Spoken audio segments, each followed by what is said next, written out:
Buongiorno, vi ringrazio per l'invito. Nella mia esposizione andrò a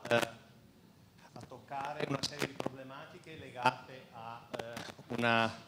un adeguamento dell'approccio clinico.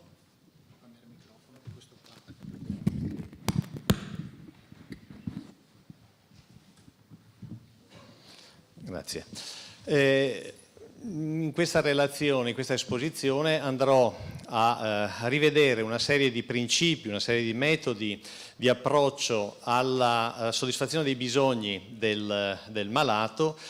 cercando di proporre, di introdurre una metodologia congiunta multiprofessionale e multidisciplinare, nell'ambito della quale poter valutare e integrare gli apporti clinici, psicologici, sociali, secondo i bisogni del paziente, in maniera da soddisfare le esigenze in quella fase di malattia che purtroppo è la fase più critica, la fase avanzata, in cui il malato da un lato può avere ancora aspettative di trattamento ed è in trattamento, però ragionevolmente vive una situazione di criticità clinica, psicologica e sociale tale da dover essere affrontata diversamente.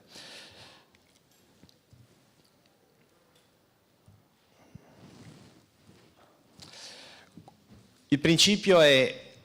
quando iniziare a parlare di cure simultanee, quando è necessario affrontare il tema delle cure simultanee, quando è necessario che il paziente venga valutato in una logica di cure simultanee. La collaborazione tra i diversi professionisti nell'ambito del trattamento è una collaborazione fondamentale che si è manifestata, che si è modificata nel corso degli anni, in quanto l'introduzione di una serie di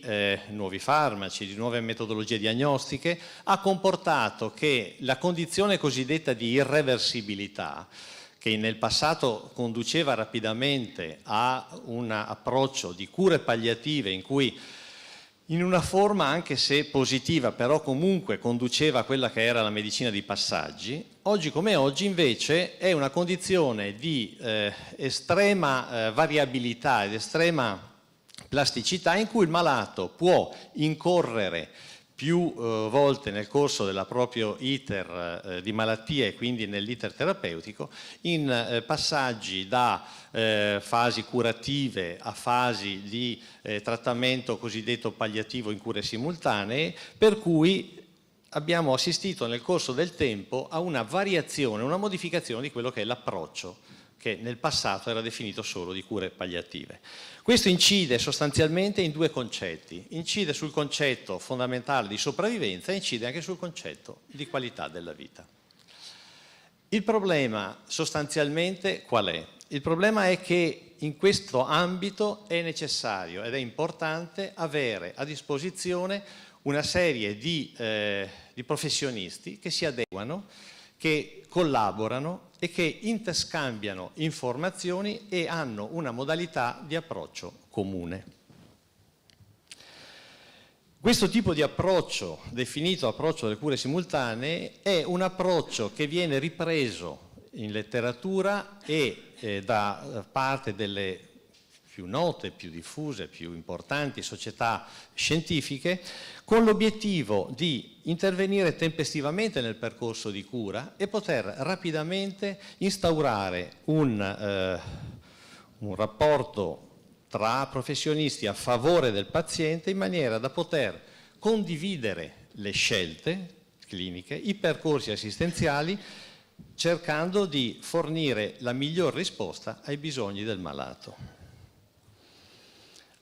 In ambito di Istituto Oncologico Veneto questo tipo di attività è un'attività che prevede un approccio congiunto, come abbiamo definito in precedenza.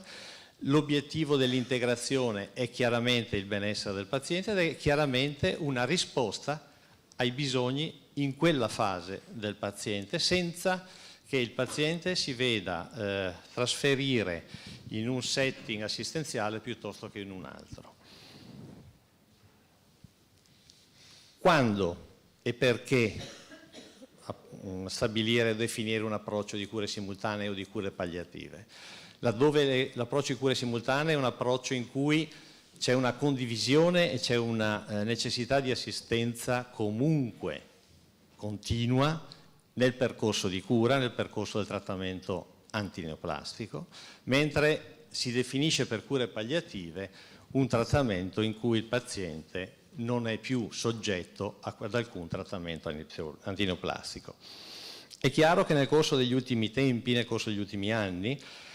una serie di parametri, una serie di situazioni hanno modificato l'approccio, le modalità di approccio, la metodologia dell'approccio. Questi parametri sono stati determinati, modificati per la presenza, l'introduzione nella ricerca di nuovi farmaci, di nuove metodologie diagnostiche, per l'acquisizione anche consapevole di una serie di informazioni che fino a tempo fa eravamo tutti molto ritrosi a fornire al familiare, al paziente, e perché comunque una serie di complicanze o di evoluzioni di malattia non erano note, non si verificavano, in quanto la malattia concludeva prima la vita del paziente. Questo è l'ultimo schema, nell'ultimo lavoro pubblicato nel 2015 da Bruera, in cui si caldeggia negli Stati Uniti e si propone in tutto il mondo oncologico la necessità di proporre un lavoro di equipe, uno studio, un approccio che sia condiviso nelle scelte e nelle modalità e non sia definito sostanzialmente dall'invio di volta in volta ai singoli professionisti. Sono i due modelli, il modello A e il modello B, che messi a confronto in questo studio dimostrano che il modello B, all'interno del quale le scelte sono condivise, le valutazioni sono condivise, il percorso assistenziale è condiviso, l'offerta assistenziale al malato è sicuramente migliore. Da questo al quadro italiano in cui la piramide, al cui vertice assistiamo ad una percentuale una percentuale minima di popolazione che se volete usare un termine forse non del tutto appropriato, ma che cattura il carico assistenziale maggiore, e il vertice è circa l'1% della popolazione che cattura il massimo carico assistenziale che il sistema sanitario nazionale può offrire. È chiaro che questi strumenti che il sistema sanitario può offrire, devono essere in qualche modo riposti correttamente, e per essere riposti correttamente evidentemente devono essere scelti con appropriatezza e devono essere adeguati. Oggi come oggi, in questa relazione del Ministero della Salute del 2014 che fa riferimento ai dati del 2012, questo non sta succedendo. Questo non sta succedendo perché in questi dati del Ministero si nota come nella nostra zona d'Italia, nel nord-est, la maggior parte dei pazienti oncologici muore in ospedale. E questo non è sicuramente la modalità più adeguata, non è il setting assistenziale più adeguato per questo tipo di pazienti. Quindi vuol dire che comunque ciò che noi stiamo proponendo e ciò che vogliamo fare è la strada giusta, ma c'è ancora molto cammino da percorrere. Nella realtà regionale veneta il documento di programmazione, di pianificazione per le cure palliative da parte del coordinamento per le cure palliative e della terapia del dolore della Regione Veneto sta proponendo questo schema di approccio, uno schema di approccio che definisce 3 livelli sostanzialmente assistenziali per pazienti critici in cui è possibile attuare un programma graduale definiamolo, di cure palliative, di livello assistenziale intensivistico, anche se questa parola è bruttissima e non è assolutamente appropriata nel definire nel dettaglio di che cosa si parla, costituisce 3 gradini diversi in cui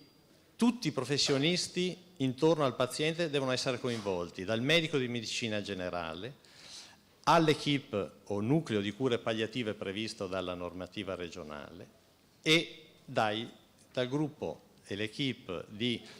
operatori sanitari ospedalieri composta da terapista del dolore, palliativiste, oncologo, psicologo, infermiere e quant'altro dell'ambiente ospedaliero. Quindi alla parte specialistica, che a seconda dei bisogni e delle fasi di malattia nel processo di cure simultanee che prende in carico il malato nell'evoluzione della malattia può intervenire.